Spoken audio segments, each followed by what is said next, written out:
What it do, what it is, it's the kid, it's Progress J, aka the micro content strategist. Man, I'm super excited to be back here tonight on another glorious Monday. Woof. It's a great way to start the week. And I got another phenomenal queen in the building. Hello, everybody. My name is Ashley Easton. I am the amateur expert. I know a little bit about a lot, and I'm excited to be here today to discuss what are we doing? Branding, we're talking about podcasting, and whatever else you throw my way. Yes, yes, yes. I'm super excited to have you today because I think you have such a phenomenal realm of knowledge that people need to hear, especially within the Black community. And I had a chance to go through your portfolio and see some of the ways that you display your art. And I like to say art because I think what everyone does is a form of art. So, how would you define your art in general? So, honestly, having to put definitions to things is new to me. I'm sort of a go with the flow, uh, just a feeler, honestly. And so having to define things is sort of like it makes me itchy a little bit if I'm honest. Because I think when you define things, it makes it real, or like you're able to like qualify it or quantify it, and that makes me nervous. Um, but I would say that what I am passionate about bringing to the world is information. I am super curious and I like to explore and learn. And so, a part of what I do weekly is bring people on that journey with me. And so, my art is um, my art is me. I don't know. That's dope. No, and I love that aspect, right? Because art in all shapes comes in all shapes and sizes and all tools and resources that we can utilize as kings and queens to elevate our brand and our business. So when you say art is me, I think that that's a phenomenal catchphrase and brand statement, and that's one of the statements and slogans that I've heard in a while that really hits home. So when you say that art is me, how have you been able to express your art to your audience? And so sort of like I said before, it's just like a curiosity. So I started the brand, I started podcasting. It wasn't even a brand. I started podcasting. Even prior to that, actually, I was blogging. And so I like to learn. And so my mom has always said, know a little bit about a lot. Like you should be able to walk into any room and be able to add value to any conversation. And if you can't, you should be able to ask smart questions, right? So that you can gain knowledge. And so I used to read books, I used to dip test recipes and write about them on a blog. I actually became insecure about my writing abilities.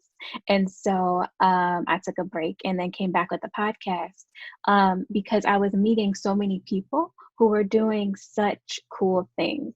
And the wheels in my brain started turning like, is this something that you were always interested in? Is this something that um, did you take a class? Like, how did you get to be a part of this career or this lifestyle or whatever the case may be?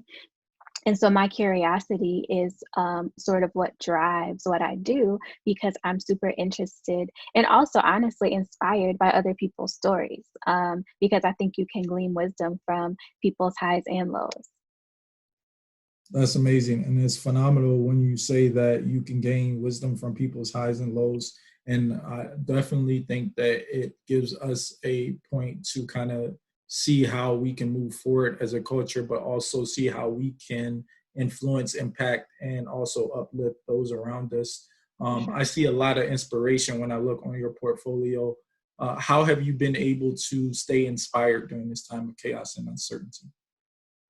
It's been tough, honestly. I recently moved across country, thinking that I was going to have everything lines up, and then with the pandemics that are happening, a lot of things were shut down in regards to jobs and churches and things of that nature. And so I think mentally it did take a toll on me initially. But what I realized is that my curiosity sort of kept me going. And I know I keep saying that, but it's the truth. And two, I think that I think I started to realize that people were impacted by what I was doing, right? So, people who watch the show, the Amateur Expert podcast every week, you know, they would comment, or they would let me know that, oh, I really liked when you talked to such and such because I learned this, or I was inspired by what such and such said. And so, where I wasn't always able to find the motivation for myself, to be inspired, it was exciting to know that what I was doing was inspiring and helping others. And so that's sort of what, has been driving me during this time. Definitely, definitely, and I think that that is a way of almost realizing one's purpose and one's passion in life once you figure out how you can inspire and impact those around you. I think you have a way with words, you have a way of articulating your thoughts that manifest into actions as you continue to execute. And that's why we wanted to have you on the show today. I do appreciate the way you carry yourself as a queen. How has your culture, your family, and just your overall foundation that you've built allow you to build a aura and a persona that is embraced by so many? Hmm. Wow. Okay. Let me unpack that. um, So I was raised by my mom, who is, phenomenal, right? She had me when she was young, but she didn't allow that to stop her. She became RN as a, young mom, and really gave me all of her. And so I think I learned to be selfless, from her, but have, I also learned to be curious and to be resilient. My mom doesn't let a lot of stuff get her down. And so you emulate what you see. And so I am who I am because of the people, who I was raised by and who were a part of, the village, Hillary Clinton.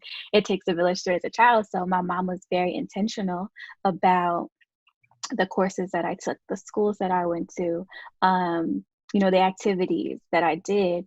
And so I was always learning, and I was always growing and meeting new people and having new experiences, which I say which um, was my foundation, which built my foundation, and which, allowed me to be curious and to, um, explore life the way that I do. Dope. That's dope. And I really like the aspect of you actually paying and giving so much just attribute and also contributions to your mother, because I think that we've all come from women, and that is natural presumption and kind of definitely analogy that I kind of go to all the time is that we all Mhm. come from queens, we all come from women, so we should support the women in our life and how they've been able to play a part, no matter how little or how much, because at the end of the day, that woman will sow so much into you that you will be able to reap a harvest. And I think that that is kind of something that I've been taught by, the women in my life. So how has these struggles and challenges that you faced in your life during the pandemic shaped your expectations, goals, and aspirations for the rest of 2020? Oof, okay.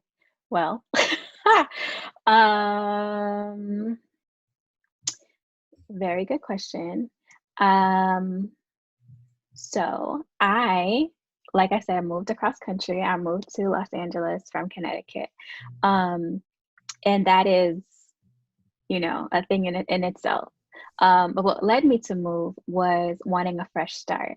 Um, I, was looking to join a new church, and I also was coming off of a divorce, right? And so I think that I sort of just mustered up all the courage and faith that I had to do something for myself. And so the challenges were, fear, the challenges were self-doubt, the challenges were financial. Like, let's keep it real. I left my job to come out here for another job, and with the pandemic, things were shut down.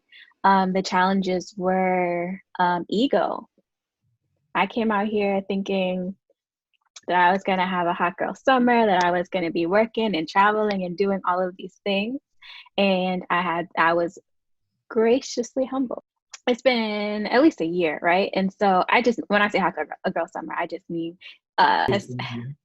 so again, me and definitions. But for me, what I was expecting was to come to LA, and I was expecting to meet a whole bunch of new people, have a lot of fun, travel, be making tons of money that, I can get what I want, how I want, and just explore and live life.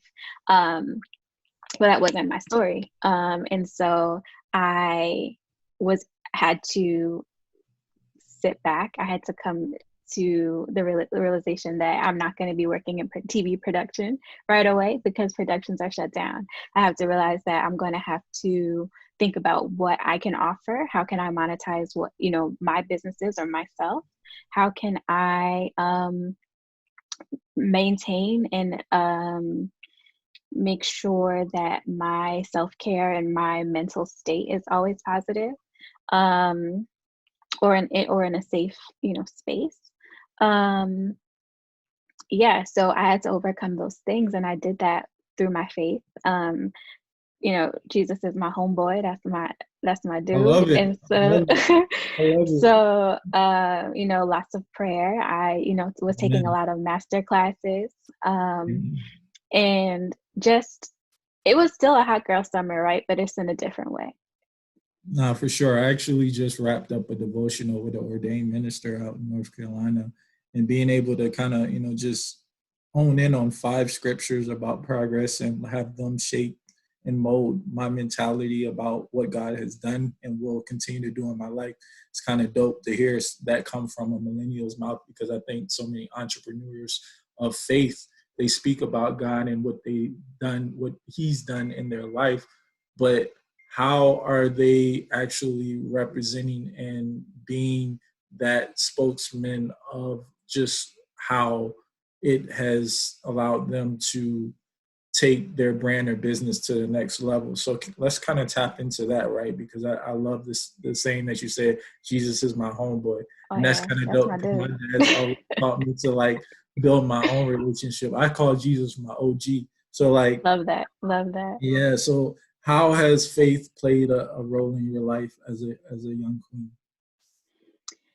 I would say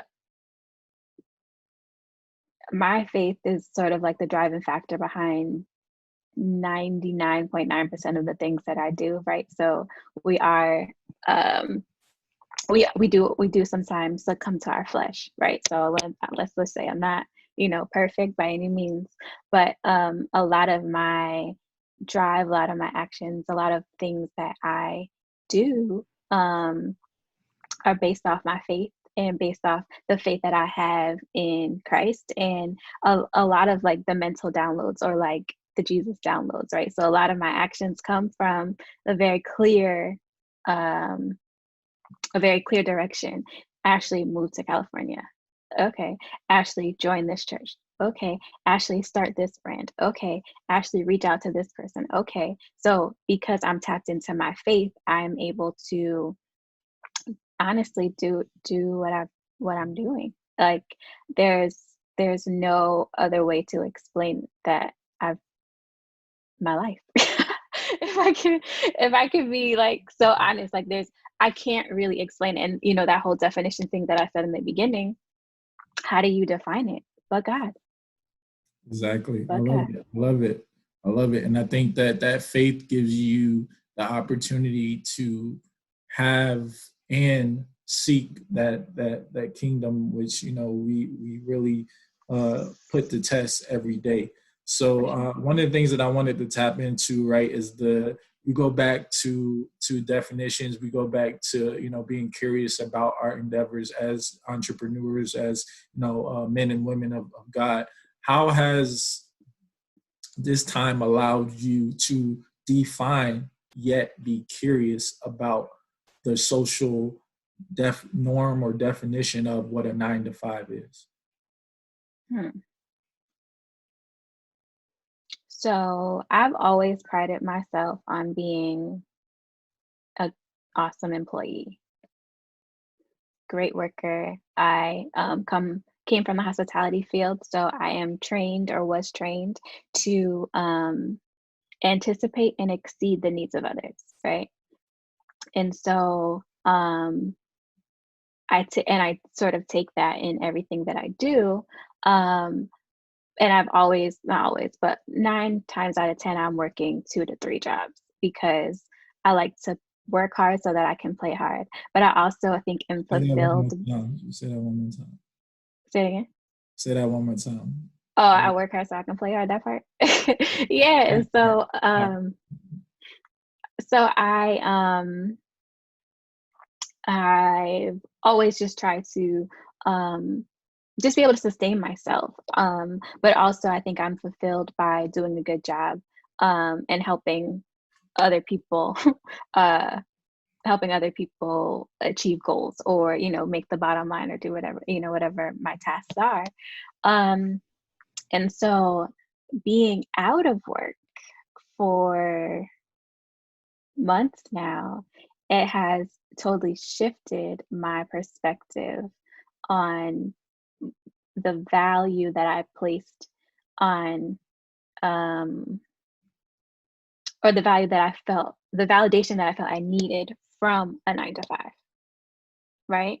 And so I had to, in this time, define what that means, or find that validation elsewhere. And I had to find that within myself. And so I am still applying for jobs. Let's not, like, anyone on LinkedIn, Indeed listening. Your girl is here and ready to serve. But also, I think this time has allowed me to press in on my skills, my dreams and my aspirations, and actually, penning the business plan, and having the meetings and doing what I need to do to get my new venture up and going. That's dope. And then this, I think that perspective is unique and it's needed for any of those of you that are listening and that are watching this, that you need to hear that right now. You need to stop, take notes, and actually pay attention. Now, this is a question that I really kind of wanted to ask based off of how you responded to that last question. You Mhm. say that basically this time has allowed you to find the time to dive into those creative yet innovative skills that you wanted to tap into and take responsibility for that and own it. How has this time allowed you to now basically own that creativity to pave a way like none other? Hmm. So I think I bring my creativity to everything that I do. So whether it's working the 9 to 5, or planning a birthday party or a dinner, I, I'm a creative person, and so that's just sort of how I think, right? And my brain is always thinking of new ways to do things. Or also, I think I'm a little bit lazy. Uh, and so, and I say that to say I like to find the most efficient way and most innovative ways to do things. So, um, during this time, it's really been um, accepting and being obedient to the digital downloads, or the spiritual downloads from the Lord. Honestly, all of the ventures that I'm working on now are literally spelled out by Him, and it's me being obedient to what He's saying for me to do. um and so my creativity, I can't even take Credit. ownership of it. Yeah, I can't take credit for it, because it's literally like, wake you up out of your sleep, or you be crying and then you realize, oh wait, I could, or I should. So I don't even know how to properly answer that question, because it's I think because I've tapped in to the spiritual connection that's allowed me to um innovate and create and operate during this time. And I appreciate that. And I think that that's kind of one of the ways that allows you to not only separate, but also kind of just embrace who you are as a woman and as a creative mind. So I don't want to get them too much right, Bean, but they got to come back for part two. For Let's those do of it. you that are watching and listening, this is only part one of the interview series with the amateur expert, and I love that brand name, by the way. I I appreciate that. definitely think we're gonna tap into brand identity in the next interview. I definitely am excited. She's an insightful, charismatic woman Thank you. with a lot of insight, and I feel like she is definitely going to yield a lot of great tangible knowledge for you all. But the party doesn't stop here. We are about to go over to IG Live and recap this interview. So I really want to say thank you. And I want you to leave us with some last minute gems and projects that you have coming up. Okay. So one, I want to say thank you so much for sharing your platform with me. I am not used to being on this side of the mic per se. And so I appreciate you sharing your platform with me. This has been so much fun, and I'm looking forward to part two. I am currently working on a clothing brand called Affirmed Armor, and I'm super excited about it. Another spiritual download that came last year, but I wasn't obedient. And so we'll talk about more of that, with the brand identity and things next time. But I would say that for anyone who's listening, the time is now, right? Like most of us know what it is that we're passionate about. Most of us know what it is that we are interested in and that we want to do, or the people we want to be friends with, or the people we want to work with. Tap into it. Like don't let your ego, don't let your fears stop you. Have the conversation, apply for the job, write the business plan. And it does seem daunting, and it is, like, let's not front, but you have everything that you need inside of you to get it done, especially if it's been on your heart for so long. So just take the first step and take one little step every day. You got it. And I can't wait to support you any way I can. That's what it is, man. Hey, I need everybody to come up here and close out my show like this.